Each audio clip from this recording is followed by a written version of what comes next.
live flight. And what about when a Delta employee misgenders you intentionally? So sorry, while he's talking, you're talking. You just misgendered me again. Okay. Multiple times. Gotcha. Both of you have. Sorry. Wasn't intentional, but if you want to take it personal, that's also. Well, she did do it intentionally twice. You're talking to me too.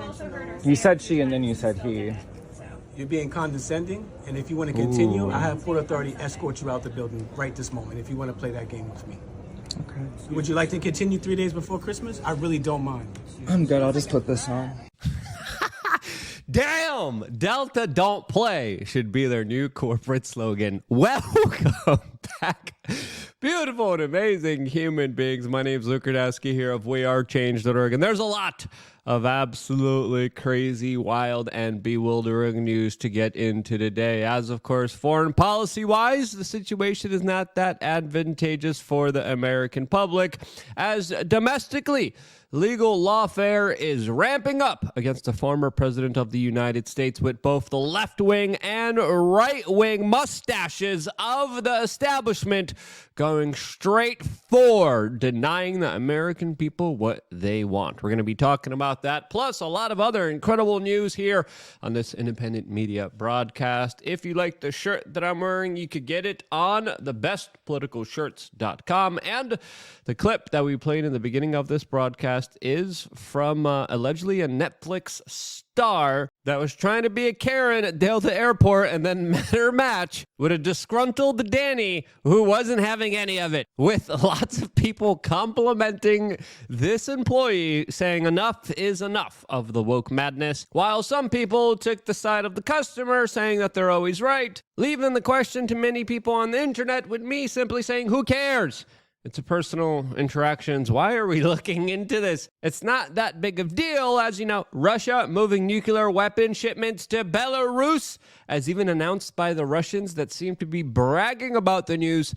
This as tensions between the East and the West have been ratcheting up with the larger proxy conflict that's happening right now in Ukraine, with the Ukrainians recently losing more territory as they have launched a major attack on a Russian naval vessel on Christmas, most likely with the help of the United States and other Western-backed powers. This larger proxy war could be represented in many different ways, including, of course, digitally. As today, the Daily Mail is citing a, quote, cyber expert that is telling us that Chinese hackers could cripple America and turn the hit Leave the World Behind movie nightmare into a reality. This, as the first thing that comes to mind, is of course the Cyber Polygon World Economic Forum cyber war games that they did with many countries, including of course Russia, simulating cyber attacks all over the world, going after infrastructure. As it is important to note here that it could be an EMP, it could be a solar flare, it could be a cyber attack, and our lives would be upended because our lives are more and more dependent on the digital world.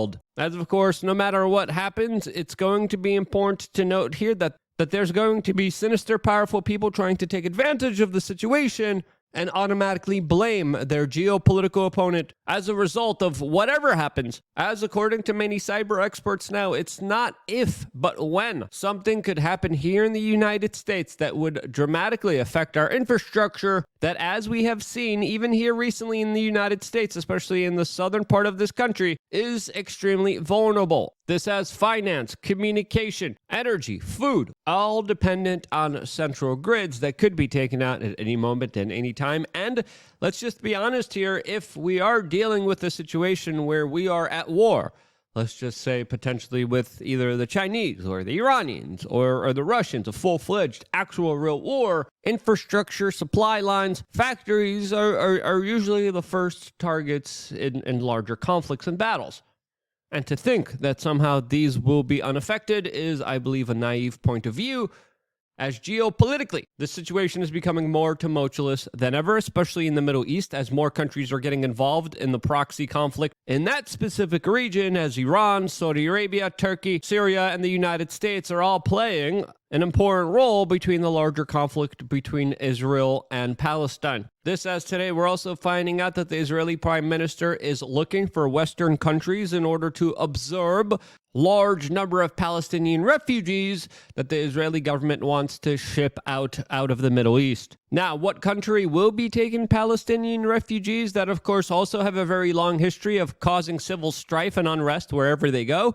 Well, it's probably going to be Canada. Probably going to be in small part the United States, as long as Joe Biden is president of the United States. As already with the shifting demographics, the larger ideology of the youth is becoming more disturbing by the day, especially with all the woke, racist indoctrination nonsense that people are taught in the public education system, as now 1 in 5 young people in the United States have a, quote, positive view of Mr. Tim Osman, a known CIA asset that has worked very extensively with the United States, as his letter to the West was recently trending, and in some instances even became a fan favorite to some very influential young people, highlighting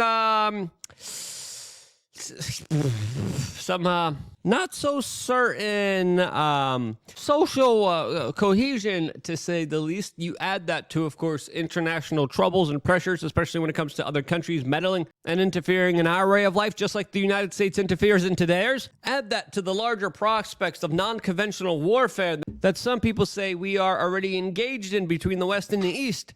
I would say we are already in a heap of trouble that is only going to be made worse from here.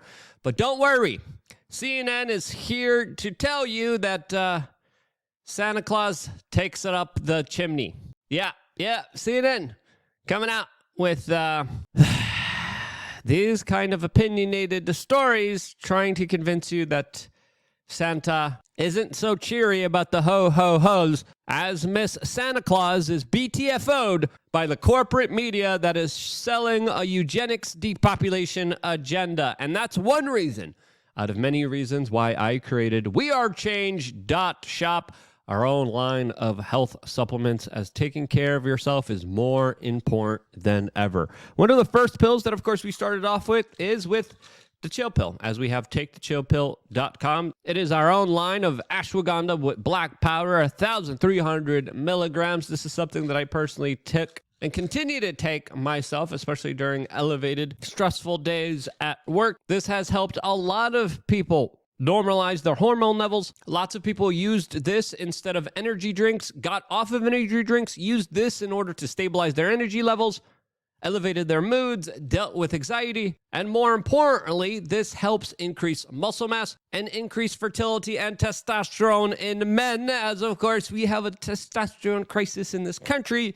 as the numbers keep going down dramatically. And that's why the first supplement that we launched under WeAreChange.shop was TakeTheChillPill.com, was ashwagandha, something that I personally like, something that I personally take, something that might help you if you do your own homework and your own research. I am not a medical professional, not here to give you any kind of medical advice. And I always tell people, hey, get your blood levels checked out. Get your T levels checked out. Get your checkups, get your tests, know what's happening in your body, and then start to naturally try to fix and help yourself through, of course, proper diet, through, of course, proper supplementation that is right for you as an individual. And that's why we outlined this, plus a lot more, all on TakeTheChillPill.com, where you could even click right here in the top right-hand corner and be given a really informative video about this particular supplement, when you should take it, when you shouldn't take it, how you should take it. All that information is available through your own individual research journey, which hopefully starts now. As of course, we're going to have a special video later on for you on LukeUnfiltered.com, specifically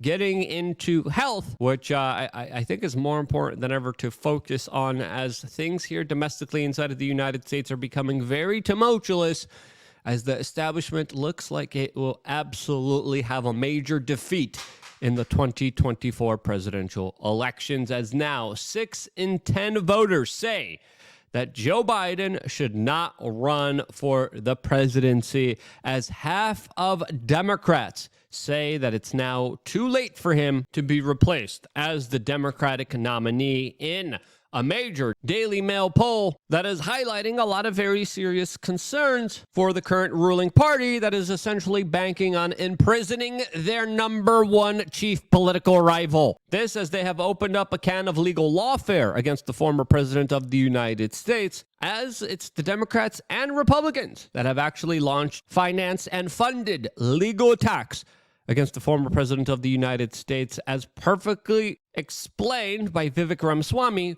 who also is a 2024 presidential hopeful. And when I said they were bought and paid for, I meant the Republican establishment, not the Democratic establishment. Now you have Reid Hoffman, the person who's effectively George Soros Jr., funding lawsuits across this country against Donald Trump to keep him off the ballot, funding left-wing causes. We discovered this week that he is one of Nikki Haley's largest supporters. Larry Fink, the king of the woke industrial complex, the ESG movement, the CEO of BlackRock, the most powerful company in the world, now supporting Nikki Haley. And to say that doesn't affect her is false, because it's after that meeting later that day that she says that every American needs to be doxxed by having their ID, their government-issued ID, tied to what they say on the internet. This as in Colorado, the founder of the group behind the lawsuit to remove President Trump from the Colorado ballot recently admitted that one of the largest donors was also a left-wing billionaire that has financed the legal lawfare in this country by appointing many woke leftist district attorneys that have essentially upended the rule of law in this country and have punished people based on their political ideologies. All of this as today we just got breaking news that Michigan's Supreme Court just rejected an attempt to disqualify Donald Trump from the 2024 ballot, unlike the Colorado Supreme Court that actually ruled against the former president of the United States, as those legal challenges now, of course,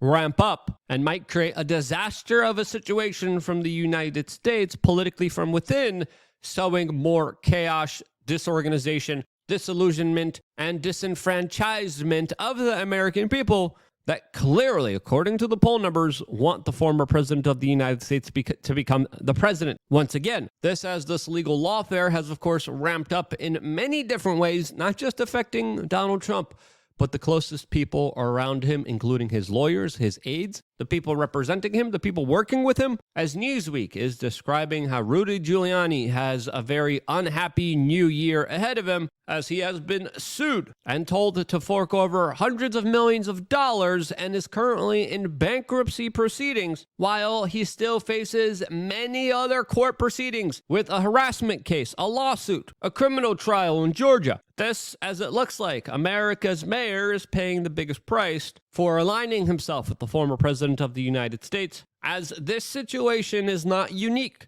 to the lawyers and people around Donald Trump that are also being prosecuted, that are also being found guilty and being thrown in jail in some instances. Peter Navarro, Steve Bannon, and many others all around Donald Trump have faced the full brunt of legal lawfare because of their current political stance. Now, what will happen to Vivek Ramaswamy? Well, the corporate media now is making fun of him and attacking him after he called candidates spending money on TV ads a, quote, low IQ move, which I would actually agree with that, as, of course, this was his response to the corporate media telling everyone that he will no longer be buying TV advertisements, which he responded to by saying that he's going to be spending his money elsewhere. As it is important to note here, we are living in an ever so digital day and age, as more and more people keep ignoring, TiVoing, skipping, or just absolutely not watching TV commercials that the big TV companies have to force on the people who are still watching the boob tube. This, as Ramaswamy's campaign manager even came out and said that the original corporate news was actually fake news, that they actually didn't stop all TV spending, and with Vivek representing a campaign that's doing a lot of things differently than a lot of other presidential campaigns. I kind of agree with him. TV spending is idiotic. There is a low return on investment, and it's a low IQ move. Do you watch TV commercials? No, I don't watch any commercials. I refuse to be pandered to or emotionally manipulated by people trying to sell me some used goods from China. But hey, that's just me. As of course, it's fair to say that the legal lawfare will ratchet up internationally. Tensions will probably boil over, ratchet up from here. And yeah, At least it's not boring. What do you think the next major move will be? Let me know down in the comment section below. I got one more video coming your way specifically about health and wealth, all on LukeUnfiltered.com. I will see you there later on today. As also, we are doing another live show, 6 p.m.